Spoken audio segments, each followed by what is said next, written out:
Good morning and happy Sunday. তো আজকে Sunday, তো সকাল সকাল ঠাকুরের সিংহাসন দেখিয়ে শুরু করলাম। কেন? কারণ এখন পুজোটা আমিই করছি, যেহেতু মানি নেই, তো পুজোটা তো আমিই করছি। মানি থাকলে পুজো মানি করে, সেই জন্যে তখন আর অতটা আমার কাজের মধ্যে ওটা পড়ে না বলে খুব একটা তোমাদেরকে হয়তো দেখানো হয় না, মাঝে মধ্যে হয়তো দেখাই। তো আজকে আমি যেহেতু পুজো করে সিংহাসনটা সাজিয়েছি, তোমাদের সাথে শেয়ার করলাম। আর সানডে বাজার তো হয়েছে, বাজার এসছে, তার সাথে এসছে ফ্রেশ ফুল। আমি তোমাদেরকে বলেছিলাম না যে শীতকালে না খুব ভালো ফুল পাওয়া যায়, সেই জন্য শীতকাল মানেই কিন্তু আমার ঘরে একটু একটু ফ্রেশ ফ্লাওয়ার আমি রাখার চেষ্টা করি। তো দেখো আজকে এনেছে সাদা, এগুলোকে কি বলে, ডালিয়া না চন্দ্রমল্লিকা, যাই হোক ডালিয়া না চন্দ্রমল্লিকা বোধহয়। কি সুন্দর লাগছে না? আর সাদা ফ্লাওয়ার রাখলে না ভীষণ ব্রাইট লাগে, যে জায়গাটাই রাখবো সেই জায়গাটাই ভীষণ ব্রাইট লাগে। তো দেখো আমি সুন্দর করে সারা বাড়িটাই ফুল দিয়ে সাজিয়ে দেবো। আস্তে আস্তে সারাদিন দেখতে পাবে কত জায়গায় কত রকমের ফুল দিয়ে সাজিয়ে ফেলবো। তো দেখো আগে আমি ডাইনিং টেবিলে এই ফ্লাওয়ার ভাসটাতে ফুলটা দিয়ে সুন্দর করে সাজিয়ে রাখলাম। ভাল লাগছে না দেখতে? কি ভালো ফুলগুলো। এই যে আজকে সানডে স্পেশাল কচুরি, কড়াইশুটির কচুরি, জিলিপি, আলুর দম আর গরম গরম চা।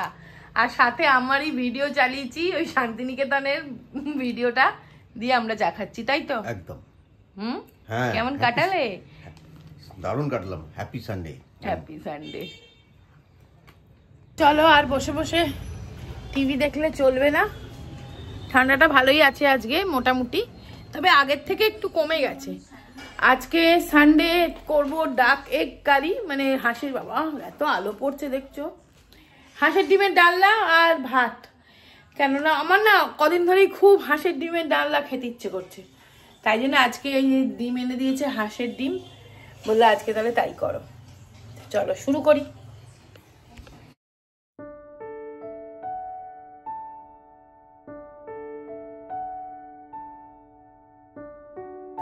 তো চলো, ডিম আলু আমার সিদ্ধ হয়ে গেছে, এবার মশলাটা বানিয়ে ফেলি। আর বানাতে বানাতে তোমাদেরকে একটা সুন্দর কবিতা শোনাই। কবিতাটার নাম বিকর্ণ, আর রাইটার হচ্ছে আর্যতীর্থ। হয়তো তোমরা অনেকে শুনেছো। যাজ্ঞসেনীর খুলছে শাড়ি, টানছে ধরে দুঃশাসন, দায় ছিল যার গর্জে ওঠার, নিচু মাথায় সে 5 জন। দুর্যোধনের নগ্ন উরু, ইঙ্গিতে তার ধর্ষ কাম, হস্তিনাপুর দেখছে বসে, ধ্বস্ত হতে তার সুনাম। অন্ধ রাজা সিংহাসনে, আর্ত চেঁচান বৌমা তার, নিজের দলের নির্যাতনে সব রাজা হন নির্বিকার। কর্ণ বসে হাসছে হাহা, রাজার দলের লোক তো সে, শর্তবিহীন সমর্থনেই তাবৎ আরাম সুখ বসে। ভীষ্ম দ্রোণ কৃপ নীরব, সরকারি লোক হাজার হোক, রাজার কথাই তোমার কথা, তুমি যখন রাজার লোক। খলশকুনি দেখছে সবই, বস্তুত সে ধ্বংস চায়, ঘরের মাটি লাল হয়ে যাক দেশ বিভাগের যন্ত্রণায়। সুশীল সভায় ঘটছে যখন রাজ অপরাধ জঘন্য, ঠিক তখনই তার বিরোধে চেঁচিয়ে ওঠেন বিকর্ণ। বিকর্ণ নন কেউ কেটা কেউ, 100 ভাইয়ের একজনা, তেমন করে এর আগে কেউ তার কথাটাই জানতো না। যতুগৃহে কারেনির আর অন্তত তার লেখা নেই, ভীমকে যখন বিষ খাওয়ালো তখনও তার দেখা নেই। কিন্তু যখন প্রকাশ্যতেই কাটছে নারীর আব্রুকেও, স্তব্ধ জীবের চুপসাগরে বিকর্ণ হন একলা ঢেউ। চেঁচিয়ে ওঠেন রাজার কুমার, যুবরাজের বিরুদ্ধেই, মহাবলী পাণ্ডবেরও তখন গলায় সে সুর নেই।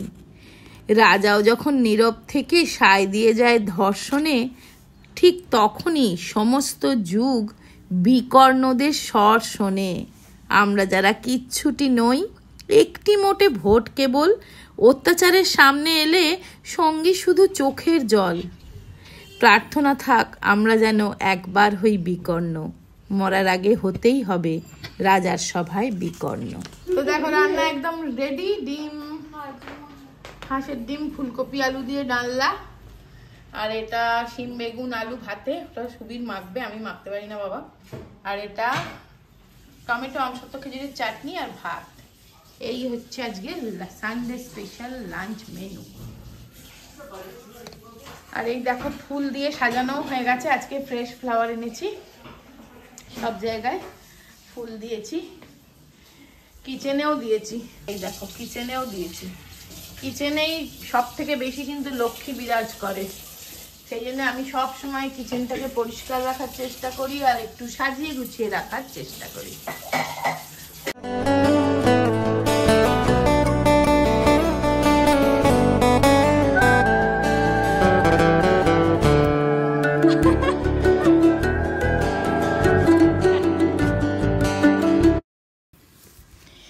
Good evening. এখন সন্ধেবেলা, চলো একটু পায়েস বানাবো আজকে।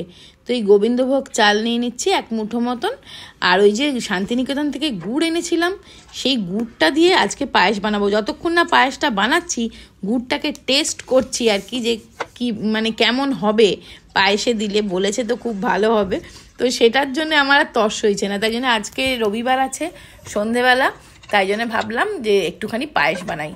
তো দেখো দুধ, আর এই আমুল গোল্ড দুধটা না পায়েসে ইউজ করলে খুব ভালো পায়েস হয়। এই আমুল গোল্ডটা একটু মোটা হয় তো দুধটা। তো আগে তো দুধটা বসিয়ে দিয়েছি, এদিকে আমি চাও করছি, মানে চা করতে এসেই ভাবলাম পায়েসটা বসিয়ে দিই। পায়েস তো একটু ধৈর্য ধরে না করলে ভালো হবে না, তো সেটাই করছি। চলো দেখবো গুড়টা কেমন। আমার তো মনে হচ্ছে খুব ভালো। আর দেখো এই কাঠের হাতাটাও যেটা নতুন এনেছিলাম শান্তিনিকেতন থেকে, এই হস্তশিল্প মেলা থেকে। শান্তিনিকেতনের হস্তশিল্প মেলাটার এত সুন্দর সুন্দর জিনিস পাওয়া যাচ্ছিল, যদি না দেখে থাকো না, হস্তশিল্প মেলার ভিডিওটা আমি দিয়েছি, শান্তিনিকেতনের হস্তশিল্প মেলা, সেটা একবার দেখতে পারো। সেখান থেকে এই দুটো হাতা এনেছিলাম, তো সেই হাতাটাও ইউজ করছি। নতুন জিনিস ব্যবহার করার মজাই আলাদা। দেখো পাকা গিন্নি এসে গেছে, মিল্কমেড ঢালছে। পুরোটা না, বাস বাস বাস বাস বাস।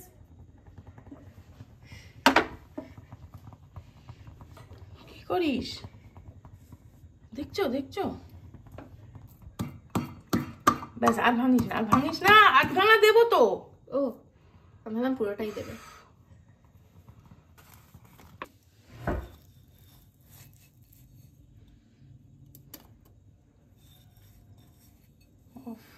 কি নতুন গুড়ের প্রথম পায়েস, বছরের প্রথম।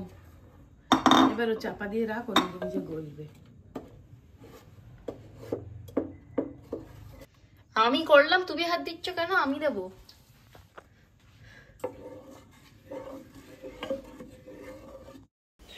তো হ্যাঁ, পায়েসটা কিন্তু সত্যি জিম্মাই বানিয়েছে, আর সত্যি বলছি গুড়টা সত্যিই ভালো।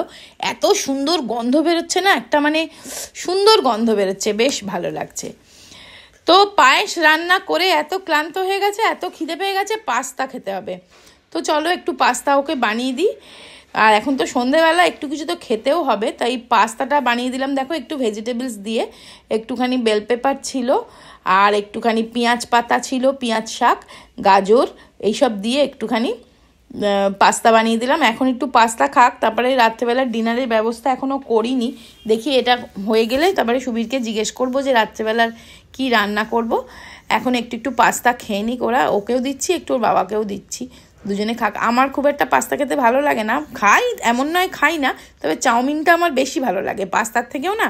চাউমিন এইভাবে বানালে আমার খুব ভালো লাগে খেতে। আর এই পাস্তাটা আমি বানালাম হচ্ছে এই আগারোর হানিকম কড়াইটাতে, দুর্দান্ত কিন্তু এই কড়াইটা। এবারে চলো ওই কড়াইটাই ধুয়ে আমি বানাচ্ছি কপির রোস্ট, ফুলকপির রোস্ট। তো ফুলকপিগুলো আগে খুব ভালো করে বড় বড় করে কেটে ভালো করে একটু ভেজে নিয়েছি। আমি কিন্তু ভাপিয়ে নিইনি, ভালো করে ভেজে তারপরে আবার জিরে ফোড়ন দিয়ে, শুকনো লঙ্কা জিরে ফোড়ন দিয়ে ফুলকপিগুলো দিয়ে দিয়েছি। আর আমি না একটু বড় বড় করে আলুও দিয়েছি, আলু না দিলে না আমাদের বাড়িতে কেউ খেতে চায় না, সেই জন্য। তারপরে এই যে বাটাটা দিলাম, ওটা টক দই, সাথে কাজু বাদাম, চারমগজ, আর একটুখানি জিরের গুঁড়ো, আর একটু গরম মশলা গুঁড়ো একসাথে বেটে নিয়ে ওটা মিক্স করে দিলাম। দিয়ে মানে ঘরোয়া প্রসেসে কপির রোস্ট মতন করেছি। একটু পরিমাণ মতন নুন, একটু মিষ্টি দিয়েছি, ওপর থেকে আমি একটু ঘি দিয়ে দিয়েছি, তোমরা বাটারও দিতে পারো। তা এটা রুটি সুবীর কিনে আনবে, রুটি কিনে এনেছে, আর এই দেখো রসগোল্লাও কিনে নিয়ে এসছে। তো এই হচ্ছে আজকের আমাদের ডিনার। তো ভিডিওটা ভালো লাগলে অবশ্যই একটা লাইক